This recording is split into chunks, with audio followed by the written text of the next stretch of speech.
السلام علیکم ورحمۃ اللہ وبرکاتہ۔ وعلیکم السلام ورحمۃ اللہ وبرکاتہ۔ کیا حال ہے سب کا؟ الحمدللہ۔ نحمدہ ونصلی علی رسولہ الکریم، اما بعد فاعوذ باللہ من الشیطان الرجیم، بسم اللہ الرحمن الرحیم۔ رب اشرح لی صدری ویسر لی امری واحلل عقدۃ من لسانی یفقہوا قولی۔ فصل 21، عقل اور معصیت، عقل اور گناہ۔ معاصی سے عاقل کی عقل خراب ہو جاتی۔ عقل ایک نور ہے، معصیت اس نور کو یقیناً بجھا دیتی، یعنی گناہوں سے انسان کی سوچ سمجھ معوف ہو جاتی ہے۔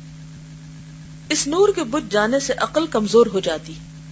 بعض سلف صالحین کا مقولہ ہے کہ جو آدمی اللہ تعالیٰ کی نافرمانی کرتا ہے اس کی عقل غائب ہو جاتی ہے۔ عقل کا غائب ہونا بالکل واضح ہے۔ عقل اگر موجود ہوتی تو اسے معصیت سے کیوں باز نہ رکھتی؟ عقل ہوتی تو گناہ ہی کیوں کرتا؟ کیونکہ بعض اوقات ہم کہتے ہیں نا، ہمیں سمجھ نہیں آتی کہ یہ صحیح ہے یا غلط ہے۔ قرآن پاک میں آتا ہے ان تتقوا اللہ یجعل لکم فرقانا، اگر تم اللہ کا تقوی اختیار کرو گے تو تمہارے اندر ایک فرقان پیدا کر دے گا، یعنی دوسرے معنوں میں یا دوسرے لفظوں میں تمہاری عقل بہتر کام کرے گی کہ تمہیں چیزوں کے درمیان فیصلہ کرنا آسان ہو جائے گا۔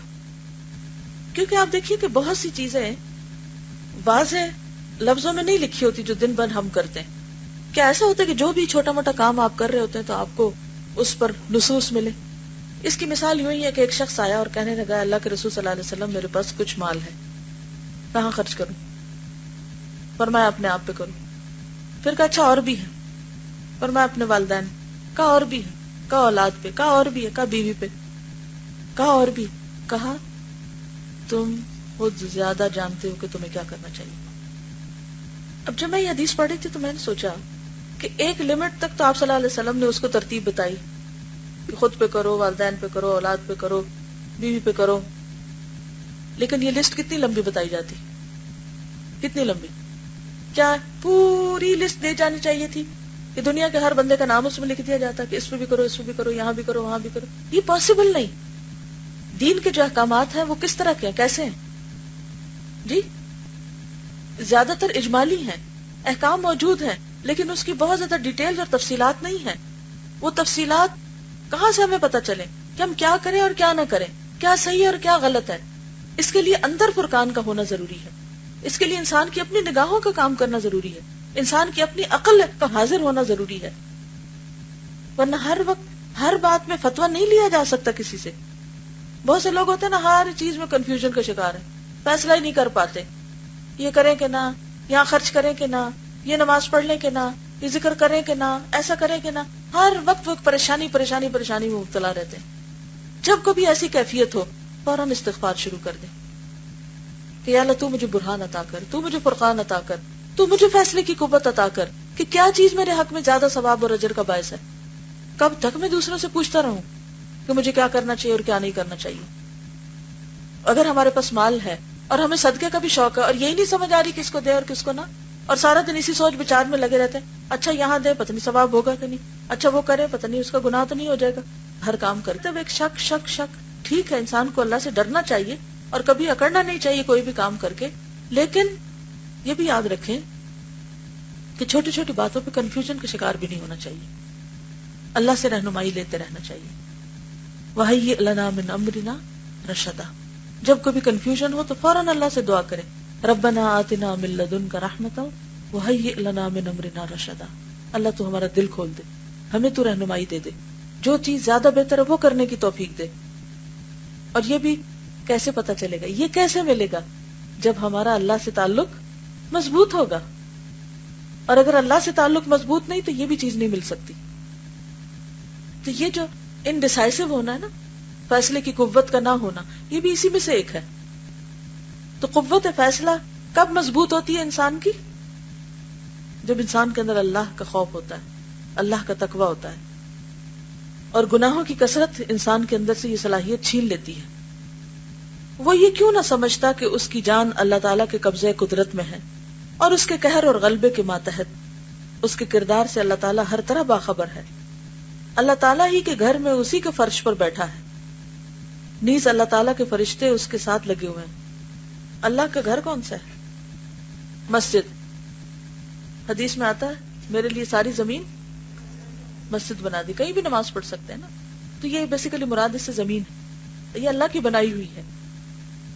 اللہ کی زمین پر ہم بیٹھے ہیں، اللہ کے فرشتے ساتھ لگے ہوئے ہیں، جو کچھ وہ کرتا ہے فرشتے دیکھ رہے ہیں۔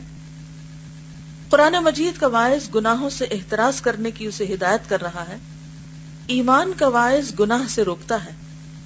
یعنی قرآن مجید کا واعظ کا مطلب یہ ہے کہ قرآن مجید روکتا ہے بندے کو، ایمان انسان کا روکتا ہے، موت کا واعظ یعنی موت روکتی ہے، اور جہنم کا واعظ یعنی جہنم کا خوف انسان کو گناہوں سے روکتا ہے۔ اسے معصیت سے منع کر رہے ہیں، معصیت سے اس کی دنیا اور آخرت کی خیر و فلاح جو ضائع ہو رہی ہے وہ اس کے عارضی سرور اور ناپائیدار وقتی لذت سے بدرجہ قیمتی ہے۔ تو کیا کوئی صاحب عقل و بصیرت ان تمام امور کی ناقدری کر سکتا ہے؟ اور کیا کوئی عقل سلیم اسے گوارا کر سکتی ہے؟ یعنی عقل سلیم کبھی بھی گناہ کو گوارا نہیں کرتی۔ آپ یاد ہے کہ حضرت جعفر جو تھے نبی صلی اللہ علیہ وسلم کے چچا زاد، وہ اپنے بارے میں کہتے ہیں کہ میں نے کبھی دور جاہلیت میں بھی شراب نہیں پی، زنا نہیں کیا، اس وقت کوئی شریعت نہیں اتری تھی، لیکن وہ لوگ کیوں بچتے تھے ان چیزوں سے؟ کہ عقل نہیں مانتی کہ انسان اپنے آپ کو بے عقل کر لے نشے کے ساتھ، عقل کے بھی خلاف ہے۔ اور اسی طرح جتنے بھی گناہ ہیں اگر آپ دیکھیں سارے گناہ جو ہیں شریعت کے علاوہ عقلی اعتبار سے بھی نقصان دہ ہے انسان کے لیے۔ کسی بھی گناہ کا نام لیجئے اور عقلی اعتبار سے سوچئے کہ اس کے کیا کیا نقصان ہے۔ مثلا دھوکہ دینا، دھوکہ ہے دنیا میں کتنا؟ بہت زیادہ۔ دین کے نام پہ بھی لوگ دے رہے ہیں، دنیا میں بھی دے رہے ہیں، تجارت میں بھی، کاموں میں بھی، بزنس میں، جابز میں، تعلیم میں، تدریس میں، سیکھنے والے بھی سکھانے والے بھی، یعنی کہ ہر طرف دھوکہ نظر آتا ہے نا، اسی لیے ایک بد اعتمادی کی فضا ہے۔ چلیے دھوکہ دین میں منع ہے، لیکن دین کو اگر ایک طرف بھی رکھ دیا جائے تو جو لوگ دین کو نہیں مانتے، اسلام کو نہیں مانتے، کیا وہ دھوکے کو برا کہتے؟ وہ دھوکے سے بچتے؟ اس لیے نہیں بچتے کہ اللہ نے منع کیا ہے دھوکے سے۔ کیوں بچتے ہیں؟ کہ دھوکہ نقصان دہ ہے، اس سے ان کی بزنس ختم ہو جائے گی۔ آپ دیکھیں کہ دنیا میں بڑے بڑے سٹورز جو ہیں، بڑی بڑی کمپنیز جو ہیں، وہ اپنی پروڈکٹ کی کوالٹی ایشورنس کرتی ہیں۔ کیوں کرتے ہیں؟ پچھلے دنوں مجھے ایک فارماسیوٹیکل کمپنی کا بنگلہ دیش میں دیکھنے کا اتفاق ہوا۔ بہت ہی زبردست قسم کی فیکٹری تھی اور بہت کچھ سیکھا میں نے اس سے، لیکن اس میں جو سب سے مہنگی ترین چیز تھی وہ مشینیں تھیں جو کوالٹی کنٹرول اور کوالٹی ایشورنس کے لیے استعمال ہو رہی تھی۔ ملینز آف ملینز اس کی پرائس تھی۔ تو ظاہر آبویسلی برآمد ہوئی ہیں ویسٹ سے۔ ہمارے ملکوں میں تو ایسی چیزیں نہیں بنتی۔ ایک مشین کی بھی شاید $70,000 تھی، اسی طرح اور دوسری کی بھی، تو میرے 5-6 ایسی مشینیں تھیں کہ جس میں جب وہ پروڈکٹ بنتی، دوائیاں بنتی، اس سے لے کر پھر اس کے بعد جب وہ بند ہوتی تو مختلف سٹیجز پر ان کی ایک ہوتی کوالٹی کنٹرول اور ایک ہوتی کوالٹی ایشورنس، کہ واقعی اس میں کسی قسم کی کوئی خرابی نہیں، ہر لحاظ سے ان کی کوالٹی کو پرکھا جاتا ہے، مٹیریل کی جو اس میں ڈالا جاتا ہے، جو بنتا ہے، بہت لمبا ایک پروسیس، اس تفصیل میں نہیں جاؤں گی۔ تو میں یہ سوچ رہی تھی کہ جن لوگوں نے یہ مشینیں بنائی ہیں اور جہاں یہ استعمال ہوتی ہیں، اور ہمارے ہاں تو اکثر یہ ڈاؤٹ ہی رہتا ہے نا کوئی بھی دوا کھاتے ہوئے کہ پتہ نہیں کتنی ملاوٹ ہے اس میں، ہوتا ہے نا، تو جہاں یہ بنتی ہیں وہاں سے آئی ہوئی دوائیں ہم آنکھیں بند کر کے استعمال کر لیتے ہیں، بعض اوقات مہنگی قیمت دے کے وہاں سے منگواتے ہیں، کس لیے؟ تو اس میں ملاوٹ نہیں ہوگی، دھوکہ نہیں ہوگا۔ اور جنہوں نے بنائی ہیں انہوں نے کسی دینی تقاضے کے تحت یہ مشینیں نہیں بنائی، نہ وہ اتنی بڑی بڑی رقمیں اس لیے خرچ کرتے ہیں کہ انہیں ان کا آخرت میں کوئی ثواب ملے گا کہ ہم دھوکے یا ملاوٹ سے پاک چیزیں تیار کریں۔ کس لیے؟ اگر ایسی کوئی چیز ثابت ہو گئی تو دنیا میں بدنامی ہوگی، صرف دنیاوی بدنامی کے ڈر سے۔ نمبر 2 کہ جو مارکیٹ میں ایک کمپٹیشن ہے اس میں ہم پیچھے رہ جائیں گے۔ تو ایک ایک چیز کو ٹیسٹ کر کر کے، اور پھر یہ کہ ایک ایک دوا کے سیمپل کئی سالوں تک رکھے جاتے ہیں تاکہ اگر 10 سال بعد بھی کہیں کوئی شکایت آئے تو وہ سیمپل یہاں موجود ہوں تو ان سے کمپیئر کر کے بتایا جائے کہ یہ غلطی ہماری نہیں، دوسرے اینڈ کی جہاں یہ چیز رکھی ہوئی تھی۔ صرف دنیاوی فائدے کے لیے، دنیاوی بزنس کے لیے، دنیاوی تجارت کے لیے، پروفٹ کے لیے، دنیاوی بے عزتی سے بچنے کے لیے وہ they make sure and they spend lot of money اس چیز کی یقین دہانی کے لیے کہ ملاوٹ نہ ہو، دھوکہ نہ ہو. لیکن آج ہم مسلمان، دنیا کا بھی کوئی حیا نہیں، کوئی ڈر نہیں. کیونکہ جب کسی قوم کا اخلاقی زوال ہوتا ہے نا تو وہ بے حس ہو جاتی، عقل ماری جاتی ہے. پھر زوال تو ہو ہی گیا، اب ایک غلطی ہوگی مکھی پہ مکھی مارے چلے جاؤ. اور پھر نہ دنیا میں بے عزتی کا ڈر ہے، نہ دنیا کے مارکیٹ میں پیچھے رہنے کا کوئی خوف ہے، اور نہ آخرت کا کوئی ڈر ہے. خسرت دنیا والآخرہ. تو کہنے کی بات یہ ہے کہ جتنے بھی گناہ ہیں، جتنی بھی بری چیزیں جن سے اللہ تعالیٰ نے منع کیا، ان کا صرف یہ نہیں کہ آخرت کے اعتبار سے نقصان ہے، ان کا دنیاوی نقصان بھی ہے. ان کو صرف شریعت ہی غلط نہیں کہتی، ان کو انسان کی فطرت اور انسان کی عقل بھی غلط کہتی ہے.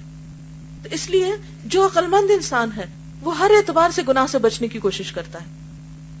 وہ دھوکے یا جھوٹ اور فریب سے اس لیے نہیں بچتا کہ وہ آخرت میں نقصان دہ ہے، وہ اس لیے بھی بچتا ہے کہ یہ دنیا میں بھی مجھے نقصان دے گا. جو شخص کسی کو دھوکہ دیتا ہے کیا وہ سمجھتا کہ اسے کوئی دھوکہ نہ دے گا؟ کیا وہ بچ جائے گا؟ نہیں، کیونکہ ظلم اپنے کرنے والے پر ہی لوٹتا ہے. دھوکے کی اور کتنی قسمیں. رشتوں کے لین دین میں دھوکہ ہوتا ہے، دونوں طرف سے بہت کچھ ظاہر کیا جاتا ہے جو حقیقت میں ہوتا کوئی نہیں، اور بہت جلدی پول کھل جاتا ہے. وعدے کچھ کیے جاتے ہیں، اور اس میں دینی اور غیر دینی سبھی لوگ ہیں، سب برابر ہیں. کیسے کیسے یقین دہانیاں کرائی جاتی ہیں، کیسے کیسے وعدے کیے جاتے ہیں، اور پھر اس کے بعد میں کیا ہوتا ہے؟